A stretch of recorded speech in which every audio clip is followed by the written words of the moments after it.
Good morning.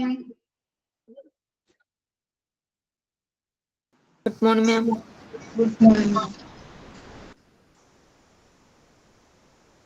ക്ലാസ്സിലെടുത്തത് വായിച്ചു നോക്കിയായിരുന്നോ? എടുത്ത ഭാഗങ്ങള് ഓക്കെ, ക്ലിയർ ആയില്ലേ?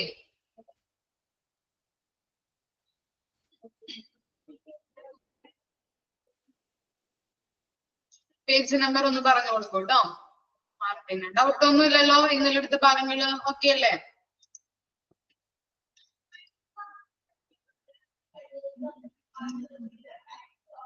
ഇനി നെക്സ്റ്റ് ടോപ്പിക് ആണ് properties of an ideal infectant. Okay, എന്താണ് പ്രോപ്പർട്ടീസ്? ഒരു അണുനാശിനിയുടെ ഗുണങ്ങൾ, അനുയോജ്യമായിട്ടുള്ള ഒരു അണുനാശിനിയുടെ ഗുണങ്ങളെ കുറിച്ചാണ് നമ്മൾ ഇനി പഠിക്കാൻ പോകുന്നത്. ഫസ്റ്റ് വൺ നോക്കിയേ, should have an extensive antimicrobial spectrum. എന്താണ് antimicrobial spectrum എന്ന് പറഞ്ഞാല്? ഒരു വൈറസ് അല്ലെങ്കിൽ ഒരു ബാക്ടീരിയ അവയെ കൊല്ലാൻ വേണ്ടി ഉപയോഗിക്കുന്ന സൂക്ഷ്മാണുക്കളുടെ ഒരു ശ്രേണി, അതിനെയാണ് ആന്റിമൈക്രോബയൽ സ്പെക്ട്രം എന്ന് പറയുന്നത്. എന്താണ്? വൈറസ്, ബാക്ടീരിയ ഇവയെ കൊല്ലാൻ വേണ്ടി ഉപയോഗിക്കുന്ന സൂക്ഷ്മാണുക്കളുടെ ശ്രേണി, അവയെ പറയുന്നതാണ് ആന്റിമൈക്രോബയൽ സ്പെക്ട്രം. അപ്പൊ അതെന്ത് ചെയ്യണം? ആ അണുനാശിനിയെ അല്ലെ, അണുനാശിനിയെ എന്ത് ചെയ്യണം? എക്സ്റ്റെൻസീവ് ആക്കുക. എക്സ്റ്റെൻസീവ് എന്ന് പറഞ്ഞാൽ എന്താണ്? വ്യാപിപ്പിക്കുക. ഓക്കെ, അതെന്ത് ചെയ്യാം? ആന്റിമൈക്രോബയൽ സ്പെക്ട്രത്തെ, ആ ശ്രേണിയെ എന്ത് ചെയ്യണം? വികസിപ്പിക്കുക അല്ലെങ്കിൽ വ്യാപിപ്പിക്കുക. അതുവഴി എന്താണ്? നമുക്ക് നല്ല രീതിയിൽ ഹോസ്പിറ്റൽസിന്റെ എല്ലാ ഭാഗത്തും അണുനാശിനി ഉപയോഗിച്ചുകൊണ്ട് ക്ലീൻ ചെയ്യാനും എല്ലാ ഭാഗങ്ങളും ഡിസ്ഇൻഫെക്റ്റ് ആക്കാനും പറ്റുന്നുണ്ട്. അതുപോലെ തന്നെ അവിടെ ഇൻഫെക്ഷൻ കൺട്രോൾ ചെയ്യാനായിട്ട് അല്ലെങ്കിൽ ഒരണുക്കള് പടർന്നു പിടിക്കുന്നത് തടയാൻ വേണ്ടിയിട്ട് ഹെൽപ്പ് ചെയ്യുന്നു. ക്ലിയർ ആയോ? First point. പേജ് നമ്പർ എത്രയാന്ന് പറഞ്ഞു കൊടുക്കോ?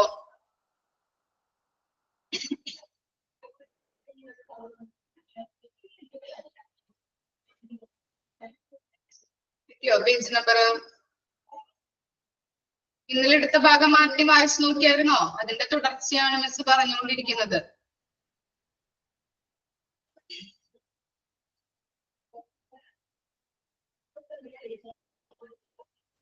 Okay okay. ഇനി സെക്കൻഡ് പോയിന്റ് നോക്കി, should produce a swift kill. Swift എന്ന് പറഞ്ഞാൽ എന്താ? സ്വിഫ്റ്റ് മീനിങ് എന്താ? സ്വിഫ്റ്റ് എന്താ?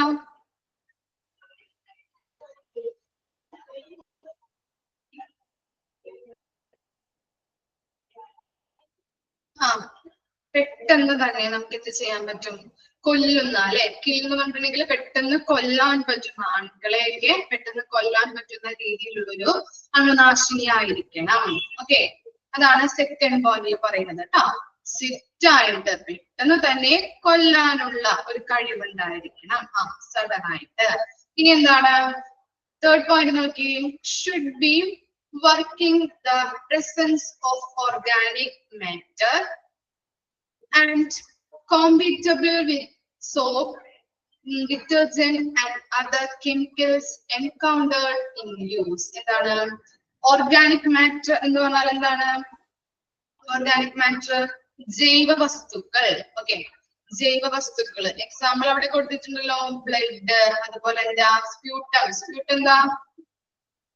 ഇച്ചിൽ കേട്ടോ. വേസ്റ്റുകളൊക്കെ ഉണ്ടാവുമല്ലോ, അത് ഇച്ചിൽ എന്നൊക്കെ പറയാം. ബ്ലഡ്, സ്പ്യൂട്ടം, അതുപോലെ എന്താണ് ഫീസിസ് അല്ലെ. ഫീസിയസ്. ഫീസിയസ് എന്താ? ഫീസിയസ് വിസർജ്യം. ഓക്കെ, അപ്പോ ഇവയുമൊക്കെ ചേർന്ന് അതാണ് എന്ത്? ഓർഗാനിക് മാറ്റർ എന്ന് പറയുന്നത് ജൈവ വസ്തുക്കൾ. ഈ ജൈവ വസ്തുക്കളുമായിട്ട് ചേർന്നുകൊണ്ട് പ്രവർത്തിക്കുകയും അതുപോലെ തന്നെ എന്താണ്? സോപ്പ്, ഡിറ്റർജന്റ്, അതർ കെമിക്കൽസ് അല്ലെ, അതർ കെമിക്കൽസ് ഒക്കെ ആയിട്ട് യോജിച്ചു പോകാനായിട്ടുള്ള കഴിവുണ്ടായിരിക്കണം. ആർക്കാണ് കഴിവുണ്ടായിരിക്കേണ്ടത്? അണുനാശിനിക്ക്. ഓക്കെ, ഓർഗാനിക് മാറ്റർ അല്ലെ, ബ്ലഡ്, സ്പ്യൂട്ടം, ഫീസിയസ് അതുപോലുള്ള ഓർഗാനിക് വസ്തുക്കളോട് ചേർന്ന് പ്രവർത്തിക്കുകയും അതുപോലെ തന്നെ സോപ്പ്, ഡിറ്റർജന്റ്, അതർ കെമിക്കൽസും ഒക്കെ ആയി ചേർന്നിട്ട് അവരുമായിട്ട് ചേർന്നിട്ട് യോജിച്ച് പോകാനായിട്ടുള്ള കഴിവും ഈ അണുനാശിനിക്ക് ഉണ്ടായിരിക്കണം. ഇനി എന്താണ്? Should not dangerous to the user of patient. എന്താണ്? പേഷ്യൻസിന് അപകടം ഒന്നും വരുത്താതെയുള്ള ഒരു അണുനാശിനി ആയിരിക്കണം അത്. പേഷ്യൻസിന് അപകടം അല്ലെ, ഡേഞ്ചേഴ്സ് എന്ന് പറഞ്ഞാൽ എന്താണ്? അപകടം അല്ലെ. അപ്പൊ അപകടം ഒന്നും ഉണ്ടാക്കാത്ത രീതിയിലുള്ള ഒരു അണുനാശിനി ആയിരിക്കണം. പിന്നെന്താണ്? ഷുഡ് നോട്ട് കോഡ്, കരോട് എന്താ? should not corrode instruments and metallic surfaces and should not cause the destructions of cloth, rubber, plastic and other materials. Corrode എന്താ? നശിപ്പിക്കുക. corrode means നശിപ്പിക്കുക. corrode means നശിപ്പിക്കുക. അപ്പോ ഇവിടെ പറയുന്നത് എന്താണ്? Cloth, rubber, plastic and other മെറ്റീരിയൽസുമായിട്ട് ഇവയൊന്നും എന്താണ് ഒരു ഇവയ്ക്കൊന്നും ഒരു നാശവും വരുത്താതെയുള്ള ഒരു അണുനാശിനി ആയിരിക്കണം അവിടെ യൂസ് ചെയ്യേണ്ടത്. ഇവയ്ക്കൊന്നും ഇപ്പൊ ഹോസ്പിറ്റലാകുമ്പോ പല ക്ലോത്ത് ഉണ്ടാവും, പ്ലാസ്റ്റിക് ഐറ്റംസ് ഉണ്ടാവാം, അതർ മെറ്റീരിയൽസ് അതുപോലെ റബ്ബർ അങ്ങനെയുള്ള ഐറ്റംസ് ഒക്കെ ഉണ്ടാവും അല്ലെ. അപ്പോ അവയ്ക്കൊക്കെ ഈ അണുനാശിനി ഉപയോഗിക്കുമ്പോൾ ഇവയ്ക്കൊന്നും ഒരു നാശവും ഒരു ബുദ്ധിമുട്ടും ഉണ്ടാക്കാത്ത അല്ലെങ്കിൽ അവയെ നശിച്ചു പോകാത്ത രീതിയിലുള്ള ഒരു അണുനാശിനി ആയിരിക്കണം അവിടെ യൂസ് ചെയ്യേണ്ടത്. അങ്ങനെയുള്ള കഴിവുണ്ടായിരിക്കണം ആ അണുനാശിനിക്ക്. പിന്നെന്താണ്? Easy to use with clear label descriptions. നമ്മള് ഇപ്പോ ആ ലേബലിന്റെ കുറെ ഡിസ്ക്രിപ്ഷൻസ് അല്ലെ, ഡയറക്ഷൻസ് ഉണ്ടാവും. ഡയറക്ഷൻസ് അനുസരിച്ചിട്ട് അത് ഉപയോഗിക്കാനായിട്ട് സാധിക്കണം. പിന്നെന്താണ്? ഷുഡ് ഹാവ്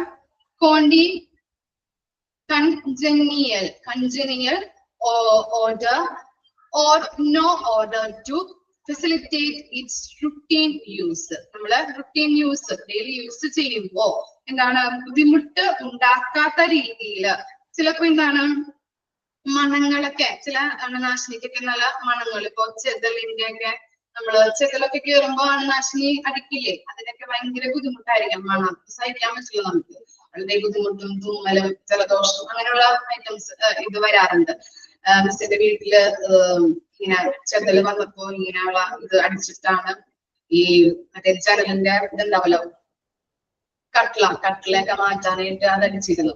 അപ്പൊ ഭയങ്കര ബുദ്ധിമുട്ടായിരുന്നു അതൊക്കെ അടിച്ചപ്പോ. ഭയങ്കര സ്മെല്ലും കാര്യങ്ങളും നമുക്ക് അടുത്തുപോലും നിൽക്കാൻ പറ്റില്ല. ഇപ്പോഴും പോയിട്ടില്ല, ഒരാഴ്ച അത് അടിച്ചിട്ട്, എന്നിട്ടും അതിന്റെ മണം ഇപ്പോഴും വീട്ടിലുണ്ട്. അപ്പൊ അങ്ങനെയുള്ള മണങ്ങളൊന്നും ഉണ്ടാക്കാത്ത രീതിയിൽ, മറ്റുള്ളവർക്ക് ബുദ്ധിമുട്ടുണ്ടാക്കാത്ത രീതിയിലുള്ള ഒരു അണുനാശിനി ആയിരിക്കണം അവിടെ യൂസ് ചെയ്യേണ്ടത്. അതാണ് അതിൽ പറയുന്നത് കേട്ടോ. പിന്നെ എന്താണ്?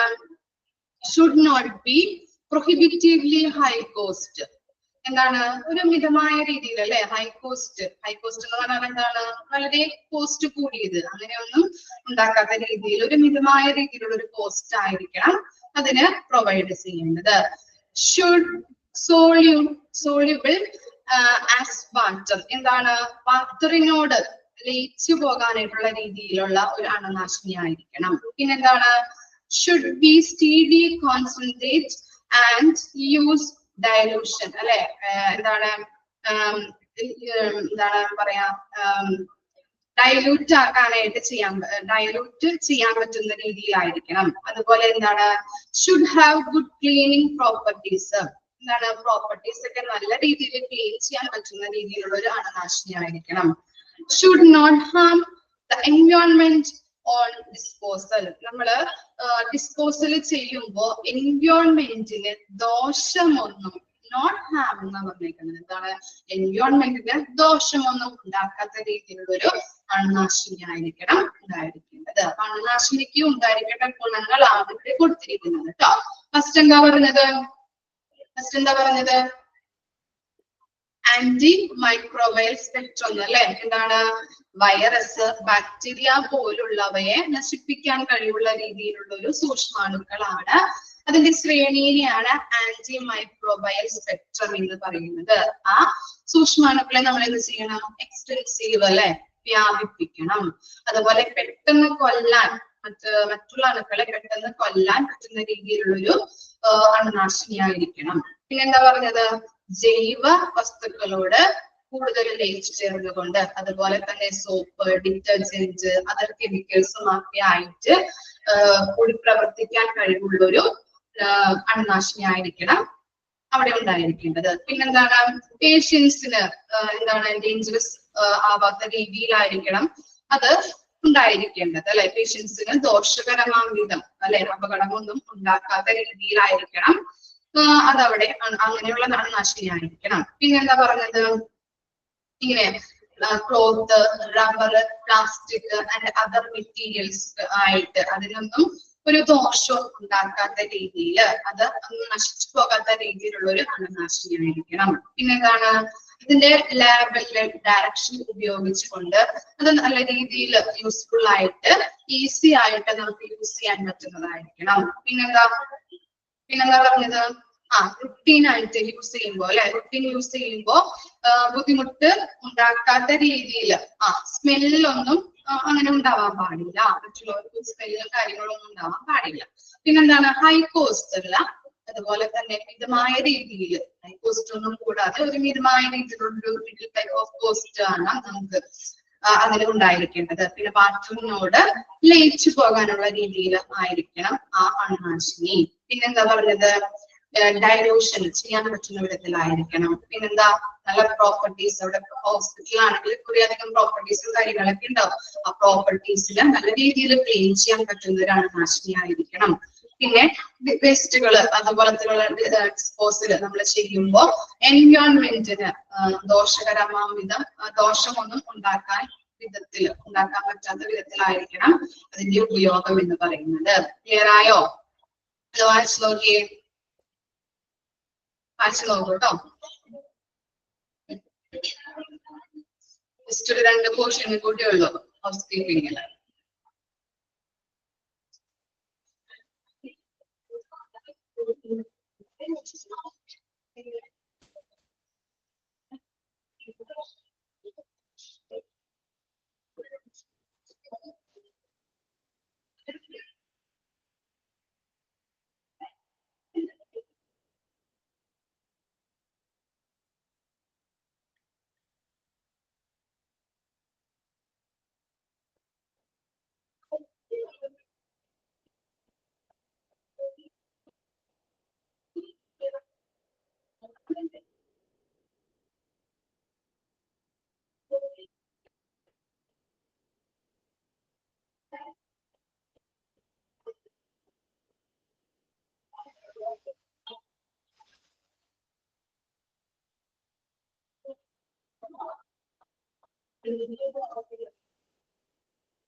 തേർഡ് പോയിന്റ് പറയുന്നത് എന്താണ്?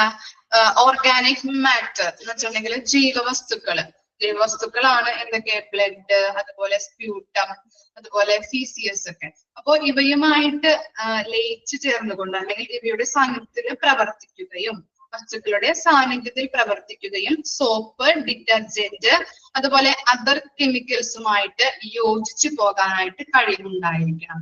എന്തിന്? ഈ അണുനാശിനിക്ക്. ക്ലിയർ ആയോ?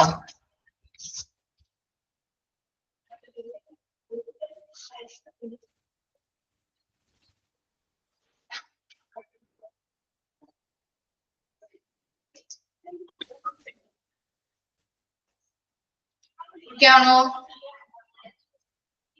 അണുനാശിനിയുടെ ഗുണങ്ങള് ഒക്കെയാണോ? ഇനി നെക്സ്റ്റ് നോക്കി ചലഞ്ചസ്. എന്താ ചലഞ്ചസ്? ഹൗസ് കീപ്പിംഗിന്റെ ചലഞ്ചസ് ആണ് നമ്മൾ നെക്സ്റ്റ് നോക്കാൻ പോകുന്നത്. എല്ലാ ചലഞ്ചസ് വെല്ലുവിളികൾ അല്ലെ? എന്തൊക്കെയാണ് ഹൗസ് കീപ്പിംഗിന്റെ വെല്ലുവിളികൾ? ഫസ്റ്റ് പോയിന്റ് നോക്കിയേ, considered as low priority activity. എന്താ ലോ പ്രയോറിറ്റി ആർക്ക് അവിടെ കൊടുക്കുന്നത്? പറയാൻ പറ്റോ? ഹൗസ് കീപ്പിംഗ് സർവീസിൽ ലോ പ്രയോറിറ്റി ആർക്കാ പ്രൊവൈഡ് ചെയ്യുന്നത്?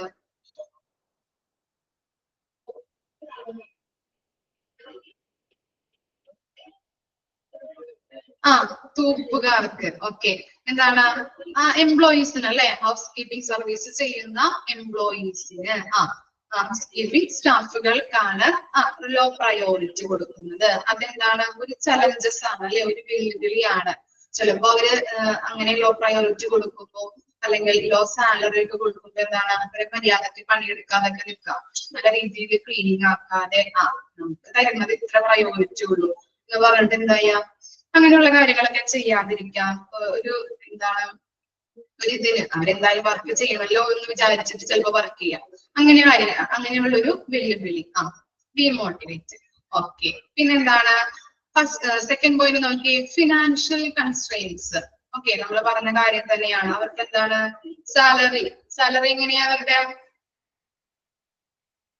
ലോ ആണല്ലേ അവിടേക്ക് കൊടുക്കുന്നത്. ഹൗസ് കീപ്പിംഗ് സർവീസിലുള്ള സ്റ്റാഫുകള് എന്ന് പറയുന്നത് അവരെ ഒരു ലോ ആയിട്ടാണ് അല്ലെങ്കിൽ ലോ ലെവലിലാണ് കാണുകയും അതുപോലെ തന്നെ അവർക്ക് കൊടുക്കുന്ന സാലറി വളരെ കുറവുമാണ്. അതുകൊണ്ട് തന്നെ ഒരു വെല്ലുവിളിയാണ് ഫിനാൻഷ്യൽ കൺസ്ട്രെയിൻസ്. കൺസ്ട്രെയിൻസ് എന്ന് പറഞ്ഞാല് നിയന്ത്രിക്കുക. ഇനി എന്താണ്? Man power shortage. Man power shortage. നമുക്കറിയാം സ്റ്റാഫുകളൊക്കെ കൂടുതലായിട്ടില്ലെങ്കിൽ എന്താണ് പണിയെടുക്കാൻ എന്താണ് നല്ല രീതിയിലുള്ള ഹോസ്പിറ്റലാണെങ്കിൽ നമുക്കറിയാം കുറെ അധികം ഡിപ്പാർട്ട്മെന്റ്സ് ഉണ്ട്. അവിടെയൊക്കെ എന്ത് വേണം? ഈ സ്റ്റാഫുകൾ വേണം, ക്ലീനിങ് സ്റ്റാഫുകൾ വേണം. ആ സ്റ്റാഫുകളുടെയൊക്കെ ഷോർട്ടേജ് വന്നിട്ടുണ്ടെങ്കിൽ എന്താണ്, നല്ല രീതിയിൽ ക്ലീനിങ് ഒന്നും ഉണ്ടാവില്ലല്ലോ, ക്ലീനിങ് ആക്കാനായിട്ട് പറ്റാതെ വരും അല്ലെ? ഓക്കെ, ഇനി എന്താണ്? അൺവില്ലിങ് സൂപ്പർവിഷൻ. അതെന്താവാൻ കാരണം? അൺവില്ലിങ് എന്ന് പറഞ്ഞാൽ എന്താണ്? ഇഷ്ടമല്ലാത്ത അല്ലെ?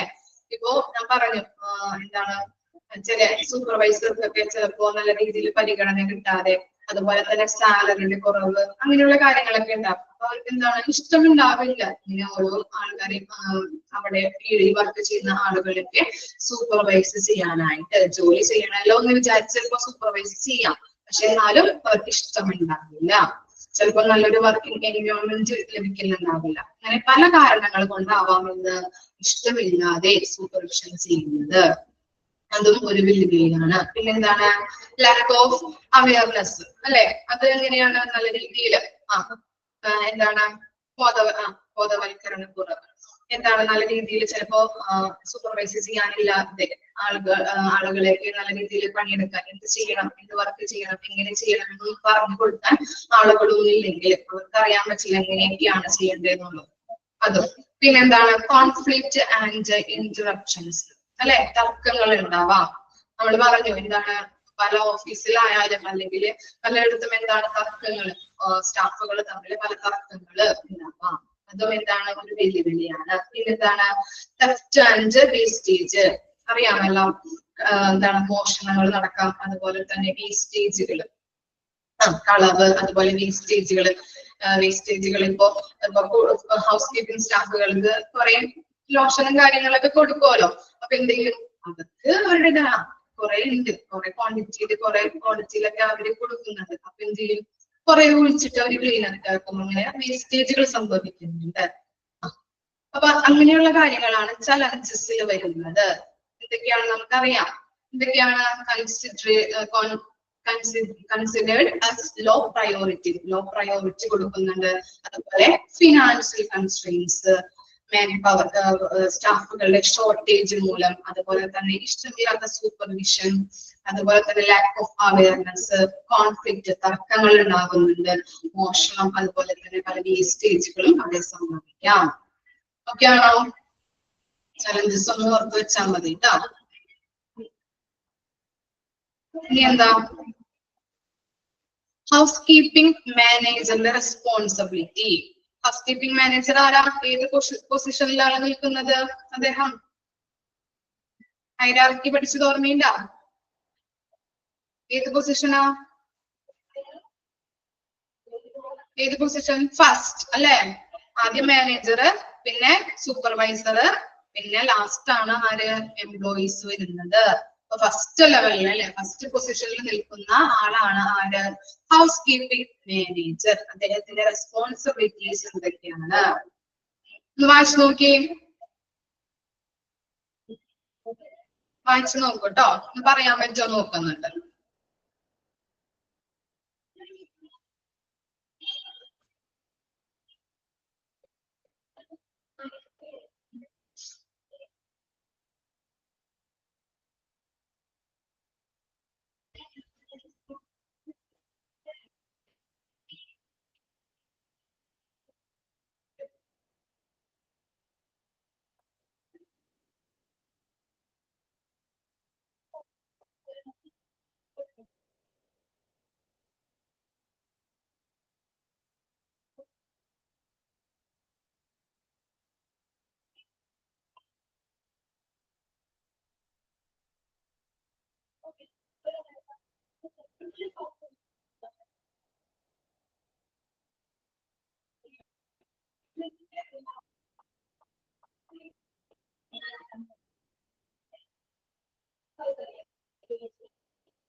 വായിച്ചു കഴിഞ്ഞാൽ മിസ്സിനോട് പറഞ്ഞോളൂ കേട്ടോ.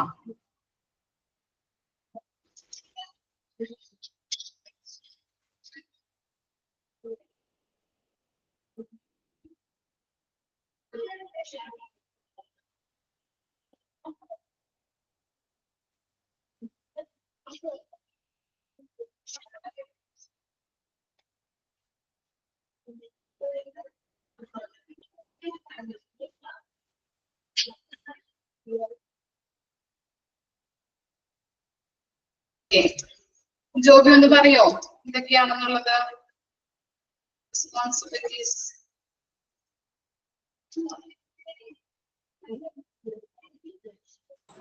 പറഞ്ഞോളൂ. ഫസ്റ്റ് പോയിന്റിൽ പറഞ്ഞിരിക്കുന്നത് day to day operations manage ചെയ്യേണ്ടത് അവരാണ്. അതായത് അതിനകത്ത് എന്തൊക്കെയാണ് ക്ലീൻ ചെയ്യേണ്ടത്, റൂംസിന്റെ കാര്യങ്ങൾ, അങ്ങനെ എവിടേക്കാണ് ക്ലീൻ ചെയ്യേണ്ടതെന്ന് ബാക്കി വർക്കേഴ്സിന്റെ അടുത്ത് പറഞ്ഞു കൊടുക്കേണ്ടത് മാനേജേഴ്സ് ആണ്. പിന്നെ അവരെ ലീഡ് ചെയ്യുക, ഈ ക്ലീൻ ചെയ്യുന്നതായിട്ട് ബന്ധപ്പെട്ടിട്ടുള്ള ട്രെയിനിങ്ങും കാര്യങ്ങളും അവർക്ക് പ്രൊവൈഡ് ചെയ്യുക, അതിനുള്ള സ്റ്റാൻഡേർഡ്സ് കൊടുക്കേണ്ടതൊക്കെ മാനേജേഴ്സ് ആണ്. പിന്നെ ഇവർക്ക് ആവശ്യമായിട്ടുള്ള ബഡ്ജറ്റും കാര്യങ്ങളൊക്കെ സൂപ്പർവൈസ് ചെയ്യേണ്ടത്, നേരത്തെ നോക്കി വെക്കേണ്ടത് മാനേജറിന്റെ ഡ്യൂട്ടിയാണ്. അവർക്ക് ആവശ്യമായിട്ടുള്ള ക്ലീനിങ്ങിന് ആവശ്യമായിട്ടുള്ള കാര്യങ്ങൾ കൊടുക്കേണ്ടതും മാനേജറാണ്. പിന്നെ ഡോക്യുമെന്റ്സ് വച്ചിരിക്കുന്ന ഏരിയാസ് ക്ലീൻ ചെയ്യേണ്ടത് ഇവരുടെ ഒരു പ്രത്യേക ടീമായിരിക്കും. അവിടെ എന്തെങ്കിലും പ്രോബ്ലംസോ അല്ലെങ്കിൽ ആ റൂമിന് എന്തെങ്കിലും ഡാമേജോ പുതുതായിട്ട് എന്തെങ്കിലും മാറ്റങ്ങൾ വരുത്താനുണ്ടെങ്കിൽ അത് പറയേണ്ടതും മാനേജർ ആയിരിക്കും. പിന്നെ ഇവർ യൂസ് ചെയ്യുന്ന എക്യുപ്മെന്റ്സ് ഒക്കെ കറക്റ്റ് ആയിട്ടുള്ള വർക്കിംഗ് കണ്ടീഷനിലാണോ ഇരിക്കുന്നതെന്ന് നോക്കണം. വർക്കിന് മുന്നേ അതിനെന്തെങ്കിലും റിപ്പയർസോ അല്ലെങ്കിൽ അത് മാറ്റണമെങ്കിലോ അത് റീപ്ലേസ് ചെയ്യേണ്ടത് മാനേജറിന്റെ ഉത്തരവാദിത്തമാണ്.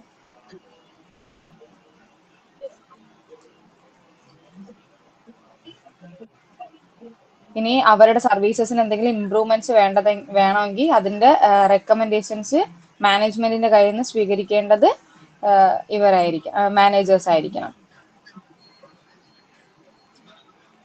പിന്നെ ഇവരുടെ ക്ലീനിങ്ങിൽ സേഫ്റ്റി ഉറപ്പുവരുത്തണം, സാനിറ്റേഷൻ പോളിസീസും ഉറപ്പുവരുത്തേണ്ടത് മാനേജറിന്റെ റെസ്പോൺസിബിലിറ്റീസ് ആണ്. ഇവരുടെ വർക്കിങ്ങിന്റെ പ്രത്യേകമായിട്ടുള്ള സ്റ്റാൻഡേർഡ്സും പ്രൊസീജിയേഴ്സും ഒക്കെ ഹാൻഡ് ഓവർ ചെയ്യേണ്ടതും മാനേജറിന്റെ റെസ്പോൺസിബിലിറ്റി ആണ്. പിന്നെ ഈ വർക്കിംഗ് സ്റ്റാഫ്സിന് അവരുടെ ആയിട്ടുള്ള ഒരു വർക്കിംഗ് ടൈം ഒക്കെ ഉൾപ്പെടുന്ന ഒരു ഷെഡ്യൂൾ കൊടുക്കേണ്ടതും മാനേജറിന്റെ ഡ്യൂട്ടിയാണ്. ക്ലിയർ ആയില്ലേ? പറഞ്ഞുതരാം കേട്ടോ.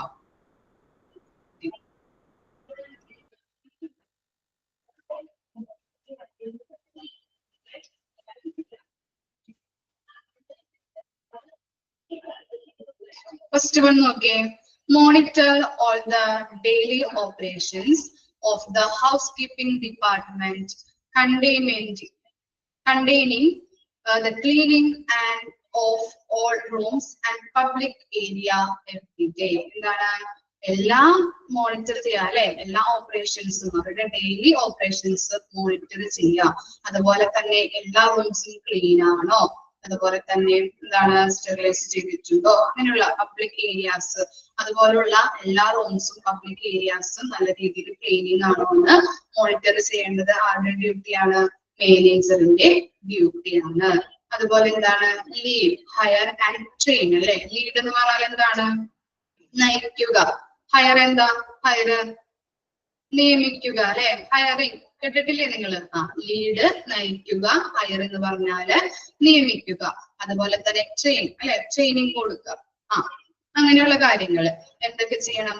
ഹൗസ് കീപ്പിംഗ് സ്റ്റാഫുകളെ നിയമിക്കുകയും നയിക്കുകയും ട്രെയിനിങ് കൊടുക്കുകയും ചെയ്യുക. പ്രത്യേക സ്റ്റാൻഡേർഡ്സ്, അതുപോലെ തന്നെ എന്താണ് കസ്റ്റമേഴ്സിന്റെ കണ്ടെയ്ൻമെന്റ് എന്ന് പറഞ്ഞിട്ടുണ്ടെങ്കിൽ എന്താണ്? അവരുടെ സംതൃപ്തിക്ക് അനുസരിച്ച്, അതുപോലെ തന്നെ നല്ല നിലവാരത്തിലുള്ള സ്റ്റാൻഡേർഡ് അനുസരിച്ച് നല്ല ഇതിൽ ക്ലീൻ ചെയ്യുന്നുണ്ടോ എന്നുള്ള കാര്യങ്ങളൊക്കെ അവർക്ക് ട്രെയിനിങ് കൊടുക്കുക. ക്ലീൻ ചെയ്യണം.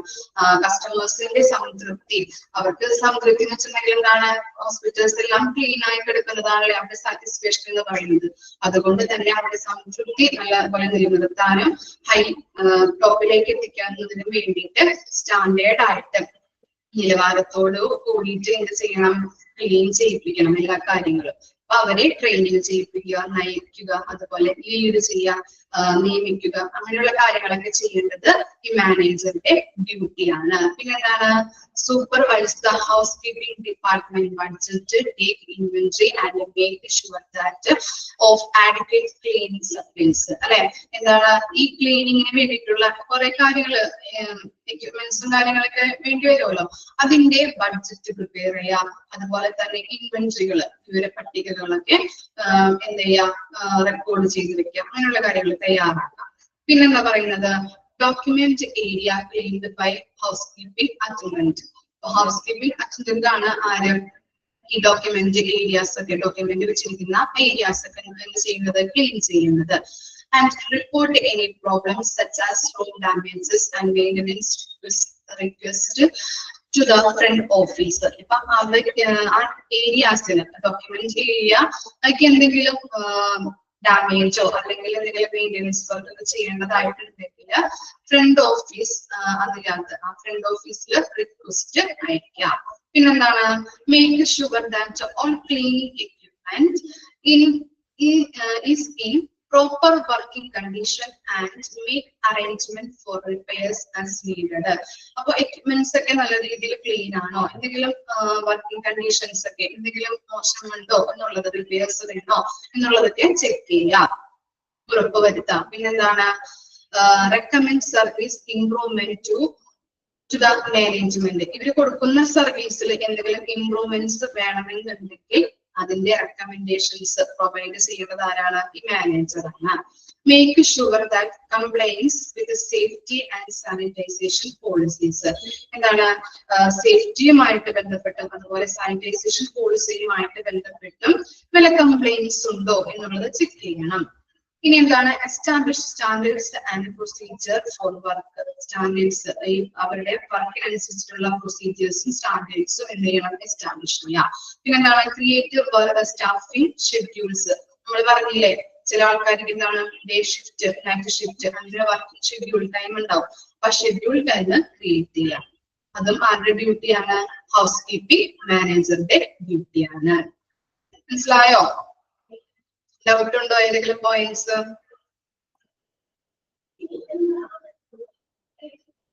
ഓക്കെ ആണോ?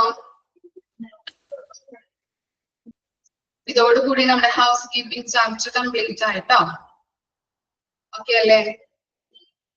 സിമ്പിൾ ആയിട്ടുള്ള ചാപ്റ്റർ ആയിരുന്നു. ഇനി നമ്മൾ എടുക്കാൻ പോകുന്നത് ക്വാളിറ്റി മാനേജ്മെന്റ്. ഇത്രയും പറഞ്ഞ കാര്യങ്ങള് ഡൗട്ട് ഉണ്ടോ? പ്രോപ്പർട്ടീസ് മുതല് മാനേജറുടെ ഡ്യൂട്ടി വരെ, റെസ്പോൺസിബിലിറ്റി വരെ ഓക്കെ അല്ലേ?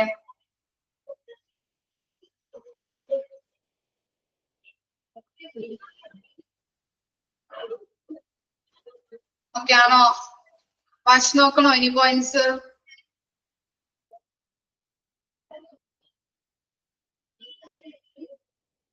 ഓക്കെ ആണ്. ഇനി നെക്സ്റ്റ് ആണ് ക്വാളിറ്റി മാനേജ്മെന്റ്.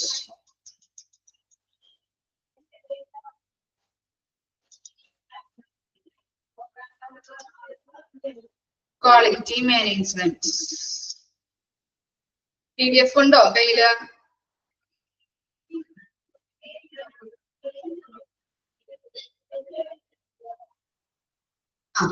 ചാപ്റ്റർ 48 കേട്ടോ. ചാപ്റ്റർ 48 പേജ് നമ്പർ ഒന്ന് പറഞ്ഞു കൊടുത്തോ, അല്ലെങ്കിൽ പിന്നെ പേജ് നമ്പർ ചോദിക്കുന്നേ. ഓക്കെ, ക്വാളിറ്റി മാനേജ്മെന്റ് നിങ്ങൾ ഇത് റിലേറ്റഡ് ആയിട്ടുള്ള ചാപ്റ്റേഴ്സ് പഠിച്ചിട്ടുണ്ടോ? ക്വാളിറ്റിയുമായിട്ട് റിലേറ്റ് ചെയ്തിരിക്കുന്ന ചാപ്റ്റേഴ്സ്. യെസ്, എന്തായിരുന്നു? ഏത് ചാപ്റ്റർ ആയിരുന്നു? നാബ് ഒക്കെ പഠിച്ചില്ലേ നിങ്ങള്?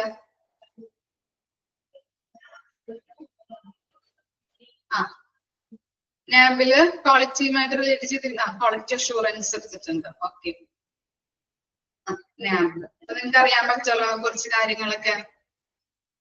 എന്താ ക്വാളിറ്റി എന്ന് പറഞ്ഞാല്? എന്താ ക്വാളിറ്റി?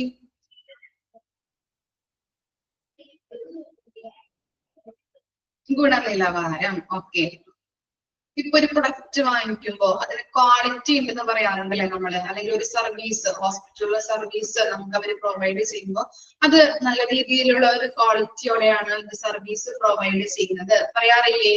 എന്താ അങ്ങനെ പറയാൻ കാരണം? അല്ലെങ്കിൽ നിങ്ങൾ ഒരു കടയിൽ നിന്ന് പോയിട്ടൊരു സാധനം വാങ്ങിച്ചു, ഒരു പ്രൊഡക്റ്റ് വാങ്ങിച്ചു, അതിന് ക്വാളിറ്റി ഉണ്ട്, എന്താ അങ്ങനെ പറയാൻ കാരണം? എന്തായിരിക്കാം?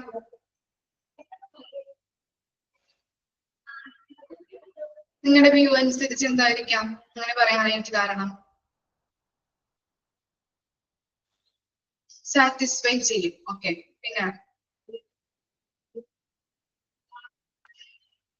പിന്നെന്താ? നല്ല പ്രൊഡക്റ്റ് ആയിരിക്കും. പിന്നെ better experience, ISRO marks. Okay, പിന്നെ എല്ലാവർക്കും അറിയാലോ ഇപ്പൊ പ്രൈസ് അല്ലെ, നമ്മൾ കൊടുക്കുന്ന പ്രൈസിന് ആ പ്രൊഡക്റ്റ് ഉണ്ടോ എന്ന് നമ്മൾ നോക്കാറില്ലേ, വിലയിരുത്താറില്ലേ? അങ്ങനെ നമ്മൾ ചെയ്യാറുണ്ട്. അപ്പൊ നിങ്ങൾ ഡിഫറെന്റ് ഓരോരുത്തരുടെ വ്യൂ അനുസരിച്ച് ആ ക്വാളിറ്റിയില് അല്ലെ, അങ്ങനെയല്ലേ നമ്മൾ ക്വാളിറ്റിയെ നോക്കിക്കാണുന്നത്? ഓരോരുത്തരുടെ വ്യൂ ആണല്ലേ ആ ക്വാളിറ്റി, അല്ലെങ്കിൽ ആ പ്രൊഡക്റ്റിന് ക്വാളിറ്റി ഉണ്ട് എന്നുള്ളത് നമ്മൾ പറയുന്നത്. കുറെ കാലം നിലനിൽക്കുന്നു അല്ലെ, അതാണ് പറഞ്ഞത്. എന്താണ്? നമ്മൾ കൊടുത്ത പൈസക്ക് അനുസരിച്ച് ആ പ്രൊഡക്റ്റ് നിലനിൽക്കുന്നുണ്ടോ എന്ന് നോക്കുന്നുണ്ട്. മൂല്യമുണ്ടോ, നമ്മൾ കൊടുത്ത മൂല്യത്തിന് ആ പ്രൊഡക്റ്റ് ഉണ്ടോ എന്ന് നമ്മള് ഇവാലുവേറ്റ് ചെയ്യാറില്ലേ? അങ്ങനെയെല്ലാം നമ്മൾ ക്വാളിറ്റിയെ ഡിഫറെന്റ് ടൈപ്സിൽ അല്ലെങ്കിൽ ഡിഫറെന്റ് എക്സ്പ്രസ് ചെയ്യാറുണ്ട് ഡിഫറെന്റ് കാരണങ്ങൾ കൊണ്ട്. ഓക്കെ, അതൊക്കെയാണ് ഇതിൽ പറയുന്നത് കേട്ടോ. നമ്മൾക്ക് എന്താണ് ക്വാളിറ്റി എന്താണെന്ന് പഠിക്കാനുണ്ട്, ക്വാളിറ്റി ഓഫ് കെയർ പഠിക്കാനുണ്ട്, അതിന്റെ കമ്പോണൻസ് എന്തൊക്കെയാണെന്നാണ് നമ്മൾ നോക്കാൻ പോകുന്നത്. ഇത്തിരി ബോറിംഗ് ആണ് കേട്ടോ, എന്നാലും നമുക്ക് പഠിക്കണ്ടേ അല്ലേ? ഓക്കെ, ഹൗസ് കീപ്പിംഗ് ഇത്തിരി എളുപ്പമായിരുന്നു, നിങ്ങൾക്ക് അറിയാവുന്ന കാര്യങ്ങളായതുകൊണ്ട് തന്നെ എളുപ്പമായിരുന്നു പറയാനായിട്ട്. ഇത്തിരി ഈ ക്വാളിറ്റി മാനേജ്മെന്റ് എന്ന് പറയുന്നത് ഇത്തിരി ഇതാണ്. ഓക്കെ, നമുക്ക് നോക്കാം. What is quality? എന്താണ് quality? To the ordinary person quality is how good something is. എന്താണ് ഓർഡിനറി പേഴ്സൺ എന്ന് പറഞ്ഞാൽ? എന്താ ഓർഡിനറി? ഓർഡിനറി എന്ന് പറഞ്ഞാൽ എന്താ? സാധാരണക്കാരനല്ലേ? നോർമൽ ആയിട്ടുള്ള അല്ലെങ്കിൽ സാധാരണ പേഴ്സൺസ്, സാധാരണക്കാരനെയാണ് നമ്മള് ഓർഡിനറി പേഴ്സൺസ് എന്ന് പറയുന്നത്. അപ്പോ ഓർഡിനറി പേഴ്സണെ അല്ലെങ്കിൽ സാധാരണക്കാരനെ സംബന്ധിച്ചിടത്തോളം ക്വാളിറ്റി എന്നത് എന്താണെന്നാണ് പറയുന്നത്? How good something is. എന്താണ്? ഒരു കാര്യം എത്രത്തോളം നല്ലതാണ്, അതാണ് ക്വാളിറ്റി എന്ന് പറയുന്നത്. സാധാരണക്കാരനെ സംബന്ധിച്ചിടത്തോളം ക്വാളിറ്റി എന്നത് എന്താണ്? ഒരു കാര്യം ഇത്രത്തോളം നല്ലതാണ്. How good something is. This can be A service. Example, canteen service or a product. Example, wristwatch. Okay. അപ്പോ ഇത് ക്വാളിറ്റി എന്ന് പറയുന്നത് ഒരു സർവീസ് ആവാം അല്ലെ. സർവീസിനോട് എക്സാമ്പിൾ എന്നിട്ടുണ്ടല്ലോ ക്യാൻറ്റീൻ സർവീസ്. നമ്മളൊരു ക്യാൻറ്റീനിൽ പോയി ഭക്ഷണം കഴിച്ചു, പുറത്തിറങ്ങുമ്പോൾ നമ്മൾ പറയും നല്ല ക്വാളിറ്റി ആണ്, അല്ലെങ്കിൽ നല്ല ഫുഡാണെന്ന് പറയാറില്ലേ, അല്ലെങ്കിൽ നല്ല ക്വാളിറ്റിയോടെയാണ് അവർ സർവീസ് പ്രൊവൈഡ് ചെയ്യുന്നത് എന്ന് പറയാറുണ്ടല്ലേ. എന്തായിരിക്കാം നമ്മള് ക്യാൻറ്റീനിൽ പോയിട്ട് ഫുഡ് കഴിച്ച് കഴിഞ്ഞ് ഇറങ്ങുമ്പോ അങ്ങനെ നല്ല ക്വാളിറ്റിയോടെയാണ് അവർ പ്രൊവൈഡ് ചെയ്യുന്നത് എന്ന് പറയാനുള്ള കാരണം എന്തായിരിക്കാം? അവര് കൊടുക്കുന്ന ഇന്ററാക്ഷൻ, ജോബി പറഞ്ഞില്ലേ, ചിലപ്പോ അവിടുത്തെ സ്റ്റാഫുകള് കസ്റ്റമേഴ്സിനോട് ചെയ്യുന്ന ഇന്ററാക്ഷൻ, അതായിരിക്കാം എന്തായിട്ട് വരുന്നത്. നല്ല ബിഹേവിയർ. ഓക്കെ, അങ്ങനെയുള്ള കാരണങ്ങളാവാം. പിന്നെന്തൊക്കെയാ? ടേസ്റ്റി ഫുഡ് ആവാം. പിന്നെന്തായിരിക്കാം? ഗുഡ് സർവീസസ്, അവർ പ്രൊവൈഡ് ചെയ്യുന്ന സർവീസസ് ഗുഡ് ആയതുകൊണ്ടായിരിക്കാം. പിന്നെന്താണ്? ആളുകൾക്ക് satisfaction, low price. Okay, price കുറവിന് ഭക്ഷണം കിട്ടുന്നത് കൊണ്ടാവാം. പിന്നെന്താണ്? ക്യാൻറ്റീൻ നീറ്റ് ആൻഡ് ക്ലീൻ ആയിട്ട് അവര് വൃത്തിയിൽ ഇട്ടിരിക്കുന്നത് കൊണ്ടാവാം. ചില ആളുകൾ പറയും എന്താണ്, നല്ല രീതിയിലാണ് അവര് ഫുഡൊക്കെ പ്രൊവൈഡ് ചെയ്യുന്നത്, അവര് കൊടുക്കുന്ന സർവീസ് നല്ലതാണ്. ഇനിയിപ്പോ പ്രൊഡക്റ്റ് ആണെങ്കിൽ നിങ്ങൾ പറഞ്ഞു അല്ലെ, എന്താണ് നിങ്ങൾക്ക് ചിലപ്പോൾ ഇഷ്ടപ്പെട്ട കാര്യം, ചിലപ്പോൾ അതിന്റെ പാക്കേജിങ് ആയിരിക്കാം, കവറിങ് ആയിരിക്കാം, അതുപോലെ ഗുഡ് അറേഞ്ച്മെന്റ്. ഇനി പ്രൊഡക്റ്റ് ആണെങ്കിൽ എന്തായിരിക്കാം? നമ്മൾ പറഞ്ഞ കാര്യം തന്നെയാണ് കേട്ടോ. പ്രൊഡക്റ്റ് ആണെങ്കിൽ എന്തായിരിക്കാം?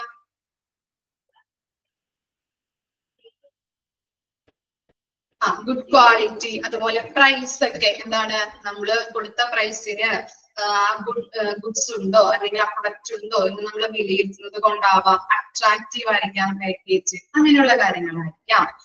ഇനി a person's judgment about the service or product relies on what he hopes for it or from it. എന്താണ്?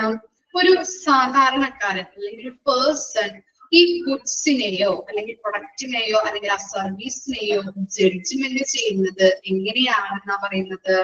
അതിൽ അവൻ എന്ത് പ്രതീക്ഷിക്കുന്നു?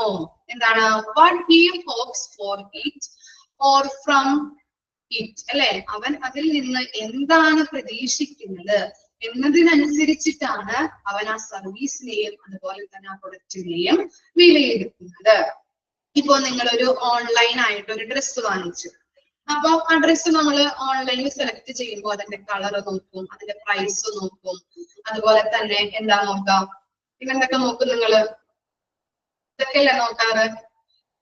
റിവ്യൂ നോക്കും. ഓക്കെ, അങ്ങനെയുള്ള കാര്യങ്ങളൊക്കെ നോക്കാറുണ്ടല്ലേ.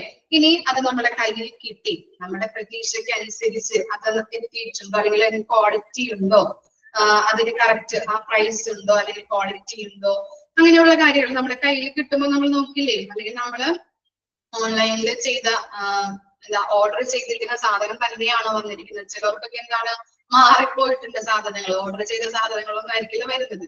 അതുപോലെ തന്നെ കളറിങ്, നമ്മള് ഫോണിൽ കാണുമ്പോൾ എന്താണ്, നല്ല കളറ്, നല്ല ഇതുണ്ട്, കാണുമ്പോ എന്താണ്, ഡാമേജ് ഉണ്ടാവാം, അങ്ങനെയുള്ള കാര്യങ്ങളൊക്കെ. അപ്പൊ അവൻ അതിൽ നിന്ന് എന്താണ് പ്രതീക്ഷിക്കുന്നത്, അതാണ് ആ പേഴ്സൺ അല്ലെങ്കിൽ ആ സർവീസ് അല്ലെങ്കിൽ ആ പ്രൊഡക്റ്റിന് പ്രതീക്ഷിക്കുന്ന ജഡ്ജ്മെന്റ്. അവൻ ആ കാര്യത്തിൽ നിന്ന് അല്ലെങ്കിൽ ആ പ്രൊഡക്റ്റിൽ നിന്ന് അവൻ എന്ത് പ്രതീക്ഷിച്ചോ അതാണ് എന്ത്, ആ പ്രൊഡക്റ്റിന്റെ ക്വാളിറ്റി അല്ലെങ്കിൽ ആ സർവീസിന്റെ ക്വാളിറ്റി എന്ന് പറയുന്നത്. ക്ലിയർ ആയില്ലേ? Some of the words used to explain qualities are, നമ്മള് ക്വാളിറ്റിയെ പലതരത്തിൽ എക്സ്പ്രസ് ചെയ്യുന്നുണ്ട്. ഏതൊക്കെയാണ്? ആ കൊടുത്തിരിക്കുന്ന പോയിന്റ്സ് ആണ് കേട്ടോ. ചിലപ്പോൾ എന്താണ്, ബ്യൂട്ടിഫുൾ ആയതുകൊണ്ടാവാം, അല്ലെങ്കിൽ എന്താണ് പറഞ്ഞില്ലേ, ഇപ്പോ നമ്മൾ ആ ഡ്രസ്സ് സെലക്ട് ചെയ്തത് അട്രാക്റ്റീവ് ആയതുകൊണ്ടാവാം. അതുപോലെ തന്നെ ഡ്യൂറബിൾ, അല്ലെ, കൂടുതൽ കാലം നിലനിൽക്കുന്നത് കൊണ്ടാവാം, ലോങ് ലാസ്റ്റിംഗ് ആയതുകൊണ്ടാവാം. പിന്നെന്താണ്? Meeting standards. സ്റ്റാൻഡേർഡ്സ് എന്താ? നിലവാരം അല്ലെ, നിലവാരത്തില് എല്ലാ മാനദണ്ഡങ്ങളും പാലിച്ചുകൊണ്ട് നല്ല നിലവാരത്തോടു കൂടിയുള്ള ഒരു പ്രൊഡക്റ്റ് ആയതുകൊണ്ടാവാം. അതുപോലെ തന്നെ ഹെൽത്തി, ആരോഗ്യമുള്ളത് കൊണ്ടാവാം. പിന്നെന്താണ് നമ്മൾ പറഞ്ഞു, എന്താണ് നമ്മൾ കൊടുത്ത പൈസക്ക് ആ പ്രൊഡക്റ്റ് ഉണ്ടോ എന്ന് നമ്മൾ നോക്കാറില്ലേ, അത് അല്ലെ. വാല്യൂ ഫോർ മണി, നമ്മൾ കൊടുത്ത പൈസക്ക് ആ മൂല്യത്തിന് ആ പ്രൊഡക്റ്റ് ഉണ്ടോ എന്നുള്ളത് നമ്മൾ നോക്കാറുണ്ട്. അതുകൊണ്ടായിരിക്കാം ക്വാളിറ്റിയെ നമ്മൾ ഇത്ര കാര്യങ്ങളിലൂടെയാണ് എക്സ്പ്രസ് ചെയ്യുന്നത്. Beautiful or attractive, durable, meeting standards, healthy, view for money. ഇത്രയും മനസ്സിലായോ? ഡ്യൂറബിൾ എന്ന് പറഞ്ഞിട്ടുണ്ടെങ്കിൽ long ലാസ്റ്റിക്.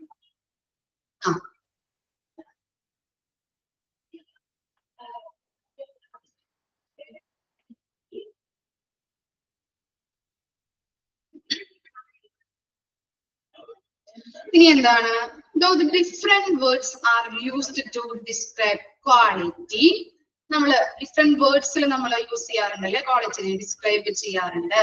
We would describe it as the extent to which product or service contented or a person or a group, ഒരു group ആയാലും ഒരു person ആയാലും ക്വാളിറ്റിയെ different തരത്തിലാണ്, different വേർഡ്സിലാണ് describe ചെയ്യുന്നത്. That is how much satisfaction the person received from the service, അല്ലെ. എത്രത്തോളം, എങ്ങനെയാണ് ഒരു പേഴ്സൺ ആയാലും ഒരു ഗ്രൂപ്പ് ആയാലും എങ്ങനെയാണ് ക്വാളിറ്റിയെ ഡിസ്ക്രൈബ് ചെയ്തിരിക്കുന്നത്? how much satisfaction, എത്രത്തോളം ആ പ്രൊഡക്റ്റിൽ നിന്ന് അല്ലെങ്കിൽ ആ സർവീസിൽ നിന്ന് ആ പേഴ്സണ് എത്രത്തോളം സംതൃപ്തി, സാറ്റിസ്ഫാക്ഷൻ ലഭിച്ചിട്ടുണ്ട് എന്നതിനനുസരിച്ചിട്ടാണ് നമ്മൾ ക്വാളിറ്റിയെ ഡിസ്ക്രൈബ് ചെയ്തിരിക്കുന്നത്. മനസ്സിലായില്ലേ? പറഞ്ഞത് തന്നെയും പിന്നെ ഇങ്ങനെ പറയുകയാണ് കേട്ടോ ഇതിനകത്ത്. മനസ്സിലാക്കാൻ ബുദ്ധിമുട്ടുണ്ടോ? മനസ്സിലായോ? അപ്പൊ എന്താ പറഞ്ഞത്? ക്വാളിറ്റിയെ ഡിസ്ക്രൈബ് ചെയ്യുന്നത് പല വിധത്തിലാണ്. എന്തൊക്കെയാണ്? പല വേർഡ്സിലാണ് ഡിസ്ക്രൈബ് ചെയ്തിരിക്കുന്നത്. ഒരു പേഴ്സൺ ആയാലും അതുപോലെ തന്നെ ഗ്രൂപ്പ് ആയാലും എന്താണ് ക്വാളിറ്റിയെ ഡിസ്ക്രൈബ് ചെയ്തിരിക്കുന്നത്. അവൻ അതിൽ നിന്ന് എന്ത് പ്രതീക്ഷിക്കുന്നു അല്ലെങ്കിൽ എത്രത്തോളം അവന് അതിന് സാറ്റിസ്ഫാക്ഷൻ ലഭിച്ചു എന്നതിനനുസരിച്ചിട്ടാണ്. ഒന്ന് വായിച്ചു നോക്കിയേ, ആ പാരഗ്രാഫ് ഒന്ന് വായിച്ചു നോക്കിയേ.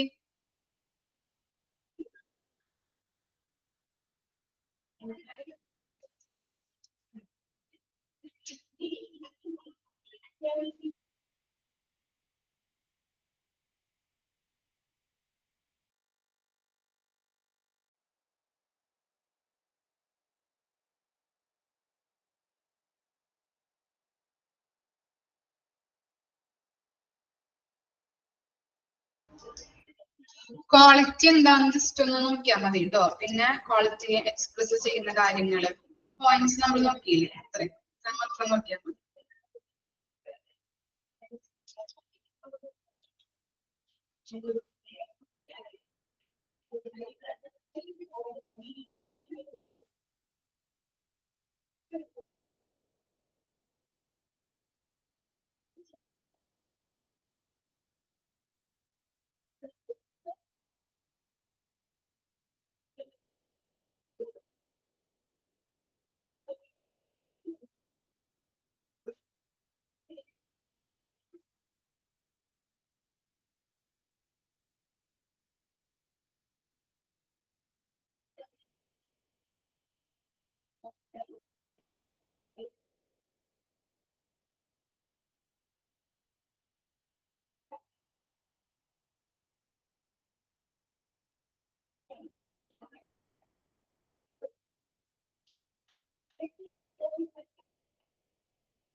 ഓക്കെ ആണോ പാരഗ്രാഫ്? നെക്സ്റ്റ് നോക്കാം നമുക്ക്. നെക്സ്റ്റ് എന്താണ്? What is quality of care? നമ്മൾ പഠിച്ചത് ക്വാളിറ്റി എന്താണ് അല്ലെ? ക്വാളിറ്റി എന്താണ്, അതിനെ എത്ര വിധത്തിലാണ്, എങ്ങനെയൊക്കെയാണ് എക്സ്പ്രസ് ചെയ്യുന്നത്. അതുപോലെ ഇനി നെക്സ്റ്റ് ആണ് ക്വാളിറ്റി ഓഫ് കെയർ. എന്താ ക്വാളിറ്റി ഓഫ് കെയർ? എന്താ ക്വാളിറ്റി ഓഫ് കെയർ എന്ന് പറഞ്ഞാല് നല്ല ആരോഗ്യത്തോടു കൂടി അല്ലെ, നല്ല രീതിയിൽ ഹോസ്പിറ്റലിൽ വരുന്ന പേഷ്യൻസിന് നല്ല രീതിയിലുള്ള ഒരു ക്വാളിറ്റിയോട് കൂടി ഗുണനിലവാരത്തോട് കൂടിയിട്ട് വേണം സർവീസ് ചെയ്യാനായിട്ട്, അല്ലെങ്കിൽ അവരെ നോക്കാനായിട്ട്. ഓക്കെ, ഇനി നോക്കിയേ, when we say quality of care, we means healthcare activities that be in medical, nursing, laboratory field etcetera. എന്താ പറയുന്നത്? നമ്മള് ക്വാളിറ്റി ഓഫ് കെയർ എന്ന് പറഞ്ഞു അല്ലെ. ക്വാളിറ്റി ഓഫ് കെയർ എന്നത് എന്തൊക്കെയാണ്, എന്തൊക്കെ ഫീൽഡിൽ നിന്നാണ് കൊടുക്കേണ്ടത്? Medical, nursing, laboratory field. ഈ മൂന്ന് കാര്യങ്ങളിലൂടെയും, ഈ മൂന്ന് മേഖലകളിലൂടെയുമാണ് നമ്മള് ആരോഗ്യ സംരക്ഷണ പ്രവർത്തനങ്ങള് ചെയ്യേണ്ടത്. Medical, nursing, laboratory field. ഈ മൂന്ന് മേഖലകളിൽ നിന്നുമാണ് ആരോഗ്യ സംരക്ഷണ പ്രവർത്തനങ്ങള് കൊടുക്കേണ്ടത്. പിന്നെന്താണ്? execute daily to benefit our patient without causing harm to them. എന്താണ് ഇനി എങ്ങനെ ചെയ്യണം? എക്സിക്യൂട്ട് ഡെയിലി അല്ലെ, ഡെയിലി നമ്മൾ ഇത് എക്സിക്യൂട്ട് ചെയ്യണം. എങ്ങനെയൊക്കെയാണ് എക്സിക്യൂട്ട് ചെയ്യേണ്ടത്? Benefit our patient without causing harm to them. അവർക്ക് പ്രയോജനകരമായ വിധത്തിലും എന്നാൽ അവർക്ക് ബുദ്ധിമുട്ട് ഉണ്ടാക്കാത്ത വിധത്തിലുമായിരിക്കണം നമ്മൾ എന്ത് കൊടുക്കേണ്ടത്? ക്വാളിറ്റി ഓഫ് കെയർ അവർക്ക് കൊടുക്കേണ്ടത്. മനസ്സിലായോ? രണ്ട് കാര്യങ്ങൾ പറഞ്ഞത്. നമ്മൾ ക്വാളിറ്റി ഓഫ് കെയർ കൊടുക്കുക എന്നത് മൂന്ന് മേഖലയിൽ നിന്നാണ്. Medical, nursing, laboratory field. ഈ മൂന്ന് മേഖലകളിൽ കൂടിയുമാണ് നമ്മൾ ആരോഗ്യ സംരക്ഷണ പ്രവർത്തനങ്ങൾ കൊടുക്കുന്നത്. ഇനി അത് ഡെയിലി നമ്മൾ എക്സിക്യൂട്ട് ചെയ്യേണ്ടതാണ്. എങ്ങനെയെല്ലാം എക്സിക്യൂട്ട് ചെയ്യണം? അവർക്ക് പ്രയോജനമായ വിധത്തിലും അതുപോലെ തന്നെ ആ പേഷ്യൻസിന് ദോഷം ഉണ്ടാക്കാത്ത വിധത്തിലുമായിരിക്കണം. എന്നാൽ അവർക്ക് പ്രയോജനവും ഉണ്ടായിരിക്കണം. രണ്ട് പോയിന്റ് ക്ലിയർ ആയോ? ഓക്കെ ആണോ? ഇനി എന്താ? ഓക്കെ, ഇനി എന്താ? Quality of care requires that we pay attention to the requirements of patient and clients. അല്ലെ, ക്ലയൻസ് അതുപോലെ തന്നെ പേഷ്യൻസ് വരും, ക്ലയൻസ് വരും അല്ലെ ഹോസ്പിറ്റലില്. അപ്പൊ രണ്ടുപേർക്കും നമ്മൾ എന്ത് ചെയ്യണം? പേ അറ്റൻഷൻ കൊടുക്കണം. ഓക്കെ, പിന്നെന്താണ്? we must also use method that have been verified to be safe, affordable and can lessen death, illness and disability. എന്താ പറയുന്നത്? ഇനി ഇത് കൊടുക്കുന്നത് നമ്മള് ഡിഫറെന്റ് മെത്തേഡ്സ് വഴിയാണ്. Use of methods that have been verified to be safe ആയിട്ട് കൊടുക്കുക, affordable ആവുന്ന വിധത്തില്, അതുപോലെ തന്നെ lessen death and illness അല്ലെ, നമ്മള് മരണം കുറയ്ക്കുക, അതുപോലെ തന്നെ അവിടെയുള്ള രോഗങ്ങള് കുറയ്ക്കുക, ആ വിധത്തിലായിരിക്കണം കൊടുക്കേണ്ടത്. അതുപോലെ തന്നെ ഡിസബിലിറ്റി എന്താ? വൈകല്യങ്ങൾ അല്ലെ. ഡിസബിലിറ്റി എന്ന് പറഞ്ഞാല് വൈകല്യങ്ങള് കുറയ്ക്കുന്ന വിധത്തിലുമായിരിക്കണം പ്രൊവൈഡ് ചെയ്യേണ്ടത്. നമ്മള് എന്താണ്? ക്വാളിറ്റി ഓഫ് കെയർ കൊടുക്കുന്നത് നമ്മൾ ഡിഫറെന്റ് മെത്തേഡ്സിലൂടെയാണ്. സേഫ് ആയിട്ട് കൊടുക്കുക, അതുപോലെ അഫോർഡബിൾ ആവുന്ന വിധത്തില്, അതുപോലെ ലെസൺ ഡെത്ത്, ഇൽനെസ്, അതുപോലെ തന്നെ ഡിസബിലിറ്റി, വൈകല്യങ്ങള് കുറയ്ക്കുന്ന വിധത്തിലുമായിരിക്കണം ഇത് പ്രൊവൈഡ് ചെയ്യേണ്ടത്. ഓക്കെ ആണോ? Furthermore, we are expected to practice as stated into set standards as laid down by clinical guidelines and protocols. Guidelines അറിയാലോ? എന്താ guidelines?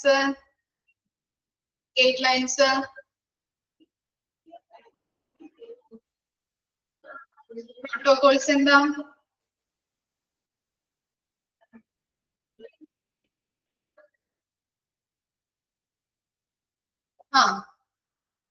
ഓക്കെ, എന്താണ്? നിയമങ്ങള്, ഓക്കെ, മാർഗനിർദ്ദേശങ്ങള്. ഓക്കെ, ഇപ്പൊ നോക്കിയേ, നല്ലൊരു ക്വാളിറ്റി കെയർ കൊടുക്കുക എന്ന് പറയുമ്പോൾ എന്താണ്? നല്ല രീതിയിലും മാനദണ്ഡങ്ങളും പെരുമാറ്റച്ചട്ടങ്ങളും പാലിച്ചുകൊണ്ട് നിലവാരമുള്ള പ്രവർത്തനങ്ങളായിരിക്കണം, നിലവാരമുള്ള പ്രവർത്തനങ്ങളോട് കൂടിയായിരിക്കണം കൊടുക്കേണ്ടത്. ക്ലിയർ ആയോ? നല്ലൊരു ക്വാളിറ്റി കെയർ കൊടുക്കുക എന്ന് പറയുമ്പോൾ എന്താണ്? നല്ല രീതിയിലും മാനദണ്ഡങ്ങൾ പാലിച്ചുകൊണ്ടും, അല്ലെ, സ്റ്റാൻഡേർഡ്സ് നല്ല നിലവാരത്തോട് കൂടിയിട്ടും മാനദണ്ഡങ്ങൾ പാലിച്ചുകൊണ്ടും, അതുപോലെ എന്താണ്, പെരുമാറ്റച്ചട്ടങ്ങൾ പാലിച്ചുകൊണ്ടും നിലവാരത്തോട് കൂടിയിട്ടുമാണ് നമ്മൾ ആ ക്വാളിറ്റി ഓഫ് കെയർ നൽകേണ്ടത്. ഇത്രയും മനസ്സിലായോ? ഫസ്റ്റ് പാരഗ്രാഫ് മനസ്സിലായോ? ഡൗട്ട് ഉണ്ടോ? ഒന്ന് റീഡ് ചെയ്ത് നോക്കിയേ. ഡൗട്ട് ഉണ്ടോ നോക്കിയേ. ഒന്നുകൂടി പറയണോ? എന്താണ് ക്വാളിറ്റി ഓഫ് കെയർ എന്നത്? എന്താണ്? 3 മേഖലയിലൂടെയാണല്ലേ നമ്മൾ കൊടുക്കുന്നത്. Medical, nursing, laboratory field. ഈ 3 മേഖലയിൽ കൂടിയാണ് ആരോഗ്യ സംരക്ഷണ പ്രവർത്തനങ്ങൾ കൊടുക്കുന്നത്. അത് നമ്മൾ ഡെയിലി ഇങ്ങനെ എക്സിക്യൂട്ട് ചെയ്യണം. ഇങ്ങനെയൊക്കെയാണ് രോഗികൾക്ക് അവർക്ക് എന്താണ് എന്താ പറയാ, അവർക്ക് ദോഷം ഉണ്ടാക്കാത്ത വിധത്തിലും അവർക്ക് നല്ല രീതിയിൽ പ്രയോജനകരമായ വിധത്തിലുമായിരിക്കണം ഈ ക്വാളിറ്റി ഓഫ് കെയർ കൊടുക്കേണ്ടത്. അതുപോലെ തന്നെ അവിടെ വരുന്ന പേഷ്യൻസിനും ക്ലയന്റ്സിനും നമ്മൾ അറ്റൻഷൻ പ്രൊവൈഡ് ചെയ്യാം. പിന്നെന്താണ്, ഇങ്ങനെ ക്വാളിറ്റി ഓഫ് കെയർ കൊടുക്കുന്നത് ഡിഫറെന്റ് മെത്തേഡ്സ് ഉപയോഗിച്ചുകൊണ്ടാണ്. സേഫ് ആയിട്ടും അഫോർഡബിൾ ആയിട്ടും, അതുപോലെ തന്നെ lesson death and illness and disability, വൈകല്യങ്ങൾ കുറയ്ക്കുന്ന വിധത്തിലുമായിരിക്കണം നമ്മൾ ക്വാളിറ്റി ഓഫ് കെയർ കൊടുക്കേണ്ടത്. അതുപോലെ എന്താ പറയുന്നത്, ഈ ക്വാളിറ്റി ഓഫ് കെയർ കൊടുക്കുക എന്ന് പറയുമ്പോൾ എന്താണ്? നല്ല രീതിയിലും മാനദണ്ഡങ്ങളും പെരുമാറ്റച്ചട്ടങ്ങളും പാലിച്ചുകൊണ്ട് നിലവാരമുള്ള പ്രവർത്തനങ്ങളായിരിക്കണം അവിടെ നടത്തേണ്ടത്. ഓക്കെ ആണോ? പാരഗ്രാഫ് ഒന്ന് റീഡ് ചെയ്തേ, ഒന്ന് വായിച്ചു നോക്കട്ടോ. ഞാൻ പറഞ്ഞ കാര്യങ്ങൾ മാത്രം ഒന്ന് അടിയിൽ വരച്ചു വെച്ചാൽ മതി.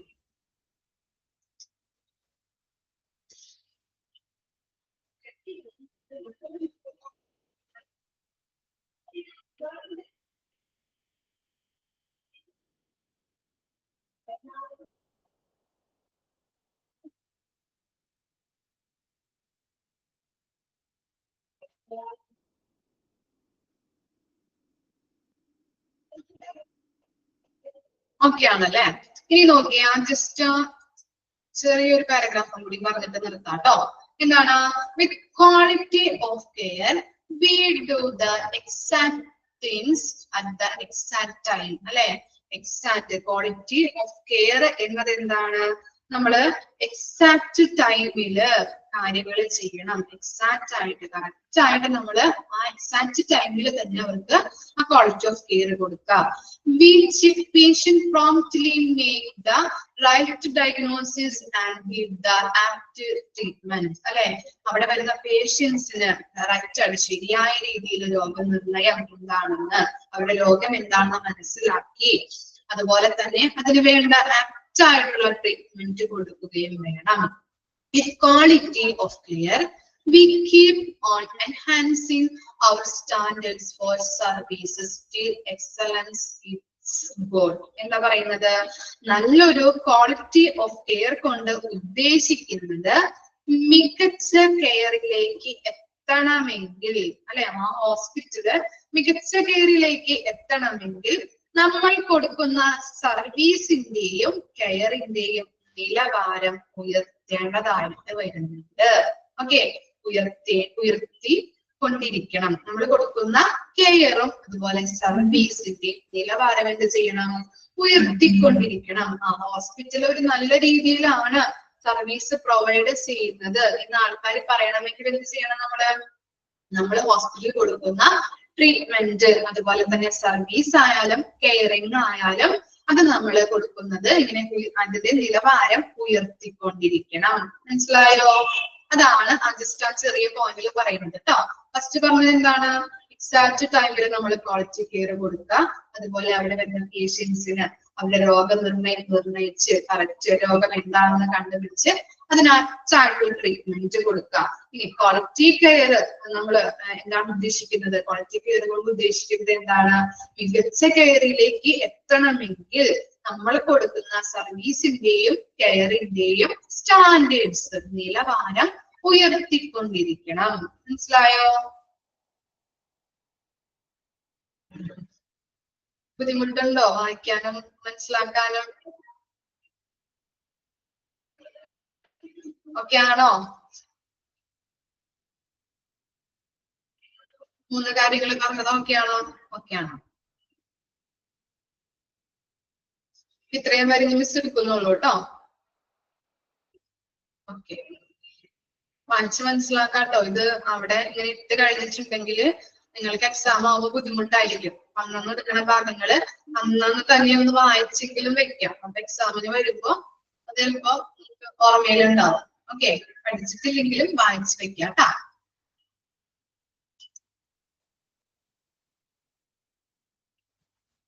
Okay, thank you.